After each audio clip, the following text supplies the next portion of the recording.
Welcome to Final Cut Pro 10 in under 5 minutes. My name is Mark Spencer.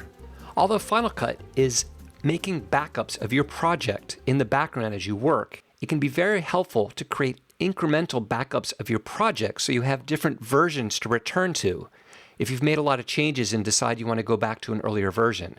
I want to show you a way that you can create a backup, a snapshot of the state of your project without interfering with your workflow.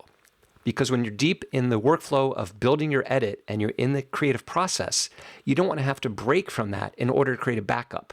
So here's a very fast way to do that. My timeline is active. I'm working on my project. I'm creating edits. And the first thing I'm going to do is press Option-Shift-F. That will reveal the current project I'm working on in the browser. Sometimes you can't actually see it when it does so because it's up higher. So I'm going to scroll up to show you, but you don't need to locate it. That's the key thing about this. Option-Shift-F sometimes forces you to look around, but it has selected this project here. So Option-Shift-F. The next thing you want to do is duplicate the project as a snapshot, which is Shift-Command-D. That will create your duplicate. And now you want to go back to the project you're working on, which is simply Command-2 to go back to the active window.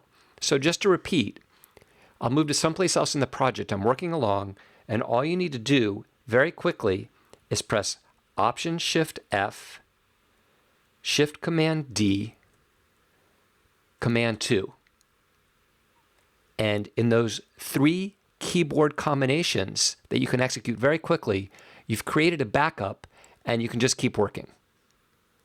After you've gotten used to executing those keyboard shortcuts a few times, you'll be able to create snapshot states of your project without even thinking about it.